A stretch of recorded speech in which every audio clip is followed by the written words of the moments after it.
গোৱালপাৰা জিলাৰ মাটিয়া শিক্ষাখণ্ডৰ অন্তৰ্গত দেৱানগঞ্জ পাৰা প্ৰাথমিক বিদ্যালয়ৰ অৱসৰী প্ৰধান শিক্ষক অজিল উদ্দিন আহমেদৰ বিদায় সম্বৰ্ধনা সভা 1984 চনৰ পৰা প্ৰধান শিক্ষক হিচাপে দায়িত্বভাৰ লৈ সুদীৰ্ঘ 36 বছৰ বিদ্যালয়খনত কৰ্মৰত আছিল।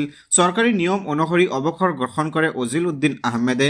মানৱ গঢ়াৰ খনিকৰ হিচাপে শিক্ষকতা জীৱন আৰম্ভ কৰি সমাজত এগৰাকী আদৰ্শশীল শিক্ষক হিচাপে পৰিচিত আছিল অজিল উদ্দিন আহমেদ। আজি আনুষ্ঠানিকভাৱে বিদায় লয়। বহুতেই বিশিষ্ট সমাজসেৱক তথা প্ৰাক্তন জিলা পৰিষদৰ সদস্য দিলাৰ হুছেইনৰ পৌৰোহিত্যত অনুষ্ঠিত হোৱা সভাত অৱসৰ প্ৰধান শিক্ষক অজিল উদ্দিন আহমেদক আনুষ্ঠানিকভাৱে বিদায় সম্বৰ্ধনা জ্ঞাপন কৰে। বিদ্যালয়খনৰ ছাত্ৰ ছাত্ৰী, শিক্ষক, শিক্ষয়িত্ৰী, বিভিন্ন অঞ্চলৰ বিশিষ্টসকলে ফুলাম, গামোচা, জাপি, কলম আৰু মানপত্ৰ প্ৰদান কৰি বিদায় সম্বৰ্ধনা জনোৱা হয়। মহান আল্লাহৰ ওচৰত মই চিৰকৃতজ্ঞ যে মই স্থাপন কৰি 36 বছৰ কাৰ্যকাল কৰাৰ পাছত এই এলেকাবাসীক মিলাপ্ৰীতিৰে থাকি এখন বিদ্যালয়খনত আমি ৰাইজে অৱসৰ লৈছোঁ।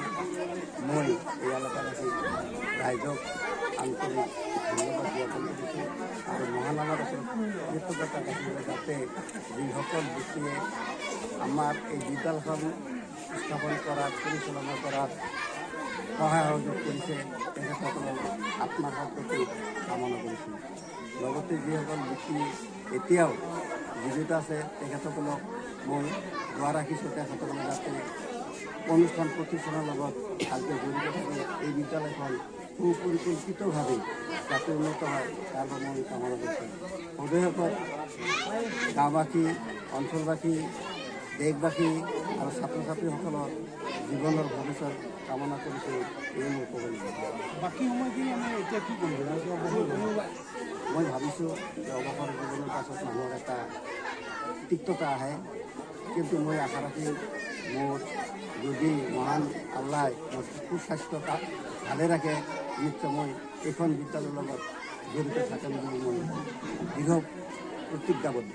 ছাৰ, কিমান চনৰ পৰা এই স্কুলখনত আপুনি কৰ্মৰত আছে? মই এইখন বিদ্যালয় 1984 চনৰ 15 ফেব্ৰুৱাৰী মাহৰ 2 তাৰিখে আৰু তাৰিখ আছিল 15, সেইদিনা মই স্থাপন কৰা হৈছিল আৰু সেইদিনাৰ পৰা মই এইখন বিদ্যালয় কৰ্মৰত হৈ আছোঁ। ভাঞ্চাৰ স্কুলৰ পৰা আছিলে? স্কুলৰ পৰাই ইয়াৰ পৰা আপুনি আৰু আজি ইয়াৰ পৰাই মই আজি এই স্কুলখনত কেইজন শিক্ষক আছে? বৰ্তমান আমাৰ স্কুলতো আমিতো দুজনে আছোঁ।